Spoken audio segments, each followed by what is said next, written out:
علی بھائی اگلا سوال ہے، سیدنا مولا علی رضی اللہ عنہ و علیہ السلام کے دست راست اور مشہور کمانڈر حضرت مالک اشتر سے متعلق یہ معلوم کرنا تھا کہ وہ صحابی ہیں یا کتابی، اور ان سے متعلق جو متضاد معلومات پائی جاتی ہیں، مثلا ایک طرف تو سیدنا علی کے منظور نظر اور دوسری طرف قاتلین عثمان کے سرغنہ، اس حوالے سے صحیح تاریخ کی روشنی میں حضرت مالک اشتر کے متعلق آپ کا کیا موقف ہے؟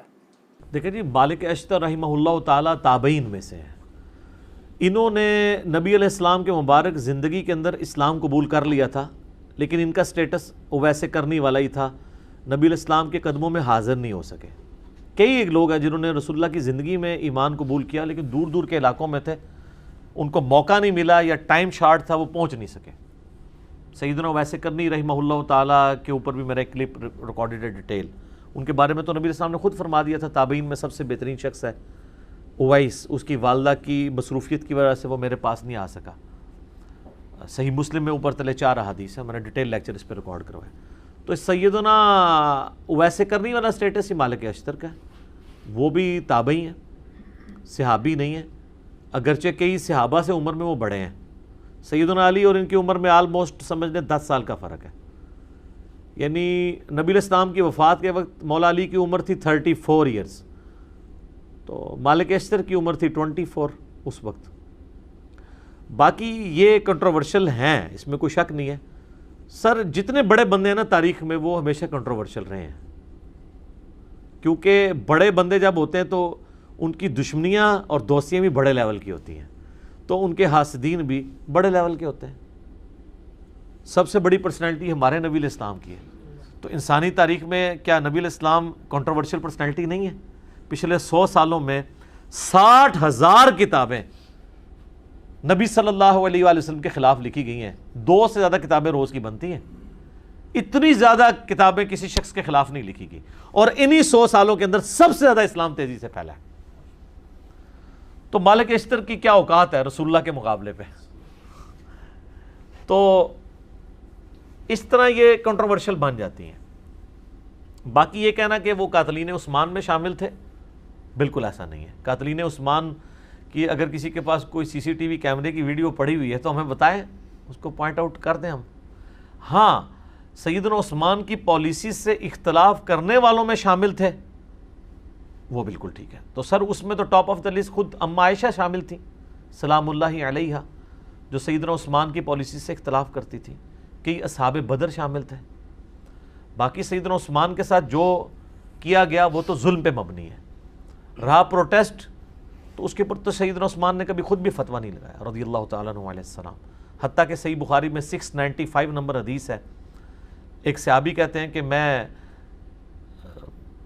سیدنا عثمان جب محصور تھے اپنے گھر کے اندر، مسجد نبوی کے اوپر بلوائیوں کا قبضہ تھا، بلوا کرنے والے، موب، یہ لفظ زبر کے ساتھ، یہ بلوائی نہیں ہے کہ بلائے ہوئے، یہ بلوائی ہے۔ بلوائی کہتے ہیں موب کو، ٹھیک ہے، جس کو کہتے ہیں وہ اردو میں کیا کہیں گے جی؟ درنا، پاکستانی ترنے کا لفظ نہیں کدھر نکلتا، ٹھیک ہے، یہ بلوائی تھے، یعنی احتجاج کرنے والے لوگ، ٹھیک ہے نا، مجمع۔ تو صحیح بخاری 695 نمبر حدیث میں آتا ہے کہ وہ صحابی پوچھتے ہیں کہ امیر المومنین ہمارے امام تو آپ ہیں، اور مسجد پہ فتنے کے امام کا قبضہ ہے، ہمیں خدشہ ہے کہ ہم گناہ میں مبتلا نہ ہوں، کیا ہم ان کے پیچھے نماز پڑھ لیں؟ تو سیدنا عثمان نے فرمایا رضی اللہ تعالیٰ عنہ علیہ السلام کہ نماز ہی تو مسلمانوں میں ایک نیکی کا کام ہے، نیکی کاموں میں ان کا ساتھ دو، برائی میں ان سے الگ رہو۔ یہ اس بات کا ثبوت ہے کہ سیدنا عثمان کو یہ پتہ تھا کہ مسجد نبوی پہ جو لوگ امامت کر رہے ہیں وہ منافق نہیں ہیں، وہ کافر نہیں ہیں، وہ یہودی ایجنٹ نہیں ہیں، بلکہ وہ لوگ ہیں جن کو سیدنا عثمان کی پالیسی سے اختلاف ہے، اور وہ اختلاف بھی ان کا حق تھا جو سیدنا عثمان نے ان کو دیا، کیونکہ سیدنا عثمان ملوکیت میں نہیں تھے، خلافت میں تھے۔ لیکن جو انہوں نے ایکٹیویٹی پرفارم کر دی، اس میں خیر کافی سازشی لوگ بھی شامل ہو گئے۔ تو آج کل نہیں سازشوں کا پتہ چلتا، بات کی آپ پرانے زمانے کی کیا بات کریں، تو وہ جو کچھ ہوا وہ تو ہم اس کو کنڈیم کرتے ہیں۔ سیدنا عثمان مظلوماً شہید کیے گئے ہیں، ان کی خلافت راشدہ ہے۔ چند ایک مس ہینڈلنگس کی وجہ سے کسی کی زندگی کو زیرو سے ملٹیپلائی نہیں کر دیتے. تو اس میں محمد بن ابی بکر بھی شامل ہیں, سیدنا ابو بکر کے بیٹے, مخالفین میں. تو قاتلین کا تو کسی کو نہیں پتا. خود مالک اشتر سے جب پوچھا گیا تو انہوں نے ہمیشہ انکار کیا. آپ اہل سنت کی جتنی بھی تاریخ ہیں وہ اٹھا کے دیکھیں, ان کے بارے میں یہ والے اقوال بھی ملتے ہیں. اگر ان کی مخالفت میں ملتے ہیں تو یہ کہیں نہیں ملتا کہ انہوں نے قتل کیا ہے, ورنہ سیدنا علی رضی اللہ تعالیٰ عنہ کبھی ان کو اپنے قریب نہ رکھتے. ٹھیک ہے, اور آخری وقت تک, موت تک وہ سیدنا علی کے ساتھیوں میں شامل رہے. سیدنا علی سے پہلے وہ شہید ہوئے ہیں. ان کو عمرو بن عاص رضی اللہ تعالیٰ عنہ نے زہر دے کے قتل کروایا تھا, کیونکہ محمد بن ابی بکر سے مصر کی جو حکومت ہے سنبھالی نہیں جا رہی تھی. تو سیدنا علی نے کہا کہ تم واپس آ جاؤ, میں مالک اشتر کو بھیج رہا ہوں, کیونکہ وہ بہت دلیر آدمی تھے. جنگ صفین میں, جمل میں ان کی بہت بڑی کنٹریبیوشنز ہیں.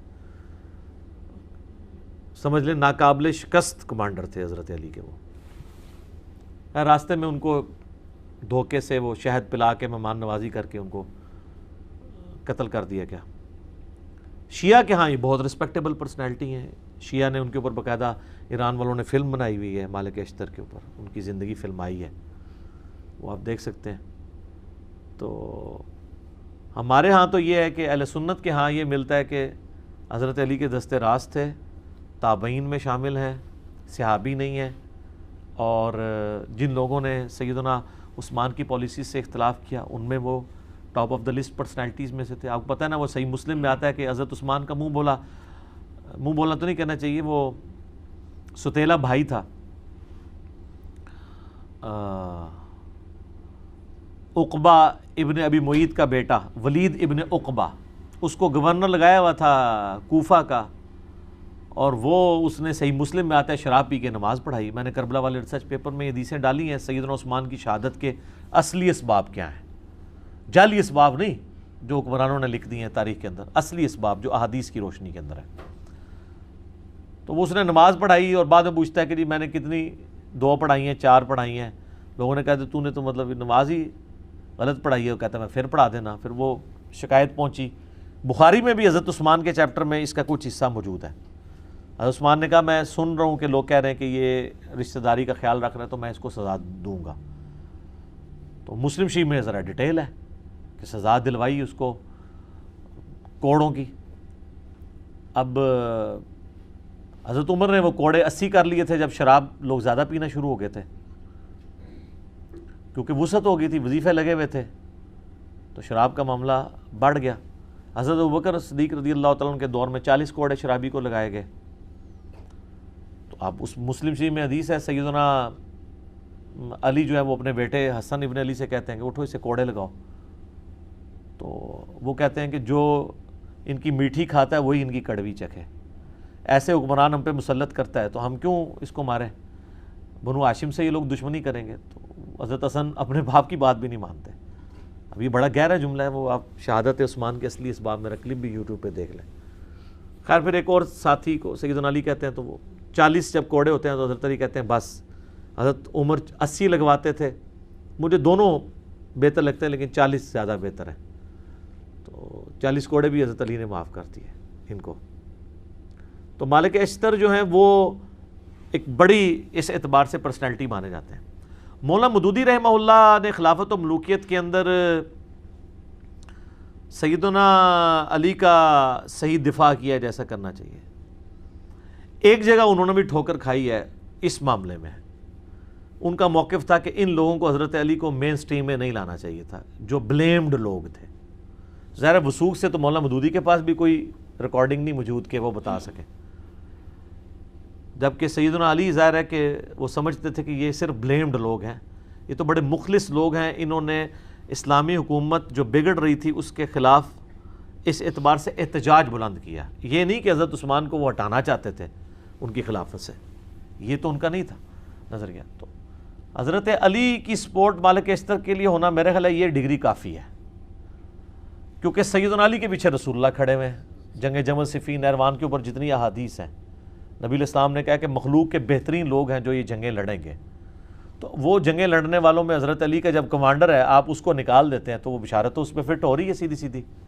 ویسے تو یہ کبھی سمندری جہاد والی فٹ کر دیتے ہیں کسی کے اوپر، کچھ کر دیتے ہیں، کبھی قسطنطینیہ والی پکڑ کے کسی کے اوپر لگا دیتے ہیں، تو ادھر نہیں لگتی ہیں، ادھر بھول جاتے ہیں اور وہ پراپوگنڈا کرتے ہیں، وہ اس لیے صرف کہ، اور یہ ان کے بیٹے بھی پھر سیدنا حسین ابن علی کے ساتھ مخلص تھے۔ مختار ثقفی نے جب قاتلین حسین سے بدلہ لیا ہے تو اس وقت ان کے ساتھ دست راست ان کا بیٹا تھا ابراہیم ابن مالک اشتر، وہ بھی ان کے ساتھ تھے۔ یہ یعنی نخی قبیلہ جو ہے وہ بڑا جاندار قبیلہ تھا، جنگجو لوگ تھے۔ اور ابراہیم نخی جو ہے وہ تابعی، ان کی عمر 46 ایئرز ہوئی ہے ٹوٹل، 50 ہجری میں پیدا ہوئے ہیں، 96 ہجری میں فوت ہو گئے، بخاری مسلم کے راوی ہیں، امام حنیفہ کے دادا استادوں میں شامل ہیں۔ ان کا المعجم الکبیر طبرانی میں قول موجود ہے نا کہ بالفرض اگر میں قاتلین حسین میں شامل ہوتا اور اللہ تعالیٰ قیامت کے دن مجھے معاف بھی کر دیتا اور میں جنت میں بھی داخل ہو جاتا، پھر بھی میں جنت میں رسول اللہ کا سامنا نہ کر سکتا کہ کہیں حضور مجھے پوچھ ہی نہ لیں کہ تو قاتلین حسین میں شامل تھا، حالانکہ اللہ معاف کر چکا ہوا ہے۔ پھر بھی جن لوگوں کو معاملے کی سینسٹیوٹی کا پتہ ہوتا ہے نا، وہ ڈرتے ہی رہتے ہیں۔ تو یہ ابراہیم نخعی یہ بھی اسی قبیلے سے تھے۔ تو مالک اشتر کے بارے میں جی ہمارا یہ موقف ہے۔ باقی ان کو سیدنا علی کے جو باقی جانثار صحابہ میں سے تھے، جو ساتھیوں میں سے، ان کے لیول پہ تو نہیں اب کوئی کہ عمار ابن یاسر کے مقابلے پہ تو نہیں ہم انہیں مانتے، نہ کبھی مالک اشتر یہ جرأت کریں گے کہ وہ کہیں کہ میں عمار ابن یاسر کے مرتبے کا ہوں۔ وہ تو ظاہر ہے رسول اللہ کی صحبت یافتہ تھے، ان کے ساتھ ہم کمپیئر نہیں کر رہے، ہم باقی لوگوں کے ساتھ کمپیئر کر کے ان کی ایک بہادری کو اور حضرت علی کے ساتھ جو ان کی مخلص ساتھی کے طور پہ رہے ہیں، ہم ان کی ریگارڈ کرتے ہیں، ان کی دل سے عزت کرتے ہیں۔ باقی ان کے بارے میں جتنے جھوٹے بلیم ہیں تو وہ سر تاریخ میں آپ کو اس طرح کی پرسنالٹیز کے بارے میں آپ کو کیا کیا باتیں نہیں ملتی ہیں، جب اس کو ڈیپ ڈک کیا جائے تو کیا سے کیا باتیں بن جاتی ہیں۔ تو صرف اس طرح کے دعووں کے اوپر کسی کے اوپر کوئی فتویٰ نہیں لگا دینا چاہیے۔ ٹھیک ہو بیٹے؟ ٹھیک، جزاکم اللہ خیر۔